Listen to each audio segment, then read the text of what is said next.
Ini musrimbang terakhir. Karena musrimbang terakhir harusnya WA aja lah, nggak usah dia. Setengah jam, ada 15 menit. Terakhir ini 5 menit. Besok-besok udahlah pakai SMS aja kalau musrimbang. Baik, Assalamualaikum warahmatullahi wabarakatuh. Selamat siang, salam sejahtera, Om Swastiastu, Namo Buddhaya, salam bajikan. Yang saya hormati Pak Sekda, para asisten dan OPD Provinsi Jawa Tengah, yang saya hormati Pak yang mewakili DPRD Provinsi Jawa Tengah, Pak Wakil dapilnya sini, selamat datang di rumah sendiri. Kemudian para Bupati, ex-Karesiden Banyumas, dari mulai Banyumas, Purbalingga, Banjarnegara, dan Cilacap. Bupati-bupati kita itu muda semua. Muda.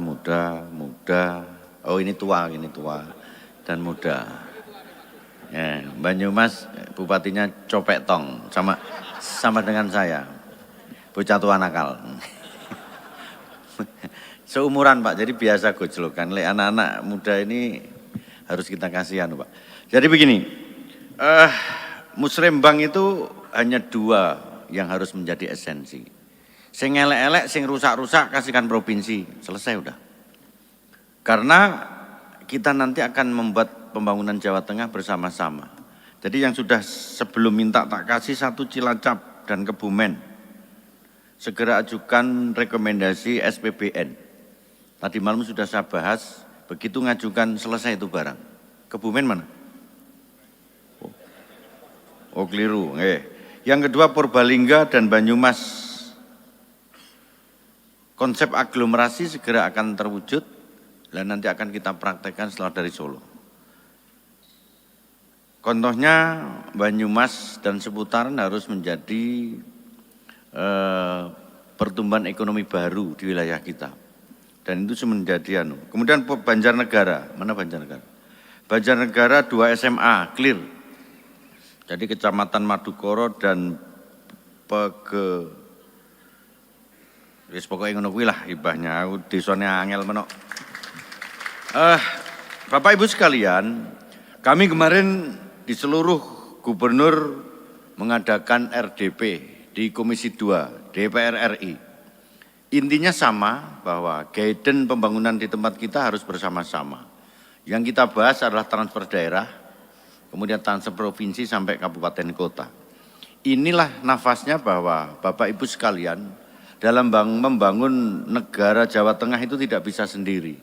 Kita tidak boleh membuat ego sektoral bahwa we are number one, tetapi together we can, bersama-sama kita bisa. Ini yang nanti harus kita lakukan. Mungkin benar apa yang disampaikan oleh Pak Wakil Ketua DPRD, bahwa tidak semuanya visi misi harus kita laksanakan karena seluruh para bupati punya visi misi di daerahnya masing-masing. Tetapi gambaran global itu harus kami sampaikan sehingga kerja-kerja yang partisipatif, kerja-kerja yang teamwork dengan bersama-sama akan muncul dan nampak. Karena kita bukan suatu desa, kita itu adalah kabupaten, kota mada dan provinsi yang besar sekali.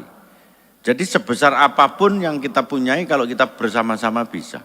Tapi kalau nanti kadang pecotot bahasa Indonesianya itu apa? Sendiri-sendiri sakarepe dhewe, dia tidak punya suatu kebersamaan, kasihan masyarakat kita. Ngecret itu lebih susah daripada kerja fokus. 2025 sudah saya gariskan, bahkan di Komisi 2 kemarin mungkin Pak Bupati semuanya pada nonton, kita harus tematik dan jelas. Jadi nanti siapapun nanti yang jadi bupati, siapapun yang nanti jadi gubernur, itulah nafasnya yang kita lakukan. Jadi terus jelas, RPJM nasional kita jabarkan menjadi RPJMD kita jabarkan di kabupaten kota. Jadi mereka akan berjalan, tidak ngarepe dhewe ngalor ngidul. Itu yang pertama. Kemudian yang kedua, Bapak Ibu sekalian, saya sangat berterima kasih kepada para bupati wali kota bahwa habis ini kita akan melakukan kegiatan musrembang tingkat provinsi dalam waktu dekat. Maka dari itu semua usulan akan kita godok, kemudian kita adu argumentasi di tempat kita sana. Jadi dengan begitu, baik itu yang secara top down maupun bottom up akan menjadi wadah kerangka dasar membangun wilayah kita.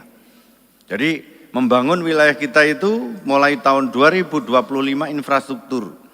Jadi infrastruktur di tempat kita itu mungkin harus kita samakan persepsi, baik itu infrastruktur jalan, baik itu infrastruktur pertanian, baik itu infrastruktur sekolah, infrastruktur sumber daya manusia, dan infrastruktur lainnya, termasuk anggota Dewan yang terhormat pun pokirnya larinya ke infrastruktur 25, nyuwun sewu Pak.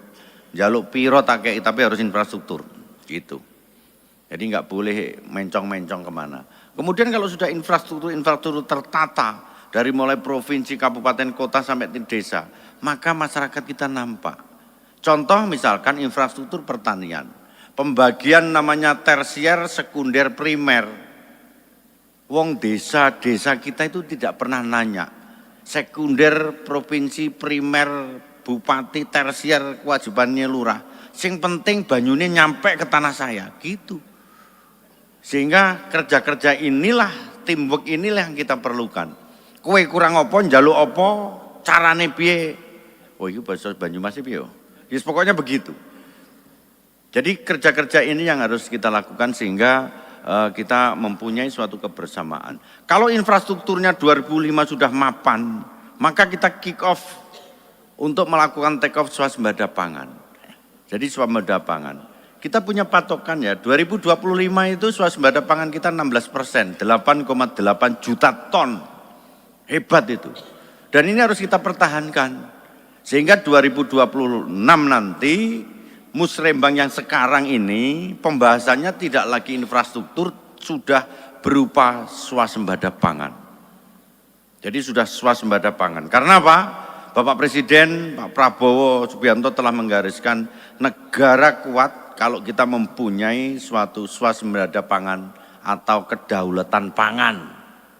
Ini musuh yang harus segera kita laksanakan. Maka secara tidak langsung cita Bapak Presiden itu kita tarik ke provinsi dan kita sebarkan ke seluruh kabupaten kota sampai di desa, jadi itu barang. Masyarakat kita sudah sangat merindukan bahwa petani kita harus yang sejahtera. Harga gabah kering sudah jelas, pupuk sudah terdistribusi jelas-jelas. Kemudian nanti koperasi merah putih sudah akan sebagai ujung tombak dalam rangka pengembangan wilayah.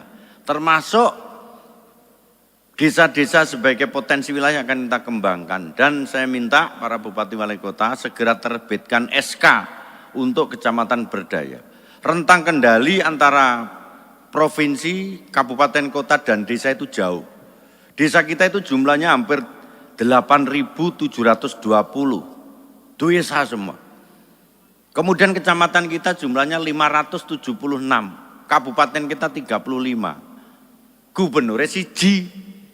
Wong siji ngopeni kelurahan meskipun tidak punya yurisdiksi kewenangan pengendalian desa, seorang gubernur sebagai Undang-Undang 23 itu adalah sebagai koordinator dan pengawas.